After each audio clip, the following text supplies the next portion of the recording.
اسلام میں جمعہ کی تاریخ کیا ہے؟ حضرت ابو ہریرہ رضی اللہ تعالیٰ عنہ سے روایت کی کہ رسول اللہ نے فرمایا، سب سے بہترین دن جس پر سورج طلوع ہوا جمعہ کا دن ہے۔ اسی دن آدم علیہ السلام کو پیدا کیا گیا، اسی دن انہیں جنت میں داخل کیا گیا، اسی دن انہیں جنت سے نکالا گیا۔ جمعہ کی نماز کس نے متعارف کرائی؟ حضرت محمد۔ مکہ چھوڑنے کے بعد محمد پیر کے دن قبا پہنچے اور وہاں 4 دن قیام کیا۔ 5ویں دن جب وہ مدینہ کی طرف روانہ ہوئے تو راستے میں بنی سالم کے مقام پر جمعہ کی نماز ادا کرنے کے لیے رکے۔ یہاں انہوں نے پہلی جماعت کے ساتھ نماز جمعہ ادا کی۔ مودودی 2001۔ جمعہ مسجد کی تاریخ کیا ہے؟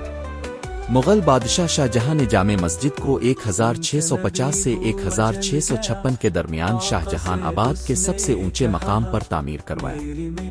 اس مسجد کی تعمیر میں تقریباً 5000 مزدوروں نے حصہ لیا، جن میں ہندوستانی، عرب، فارسی، ترک اور یورپی شامل تھے۔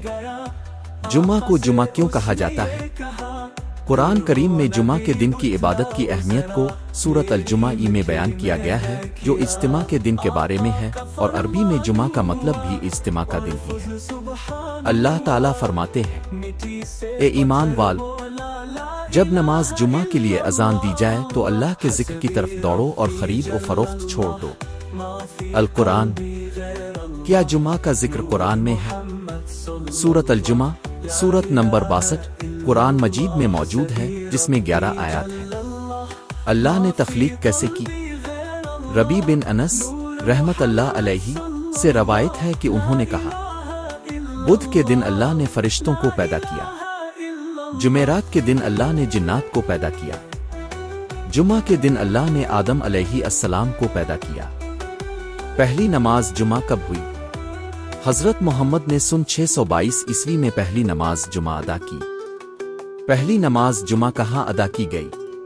مسجد جمعہ مدینہ کی سرحد پر واقع ہے۔ یہی وہ جگہ ہے جہاں محمد نے ہجرت کے فوراً بعد پہلی نماز جمعہ کی امامت فرمائی۔ یہ مسجد مسجد نبوی سے تقریباً 2.5 کلومیٹر کے فاصلے پر واقع ہے۔ جمعہ کا اصل مطلب کیا ہے؟ انگریزی میں فرائیڈے کا نام پرانے انگریزی لفظ سے آیا ہے، جس کا مطلب ہے فریق کا دن۔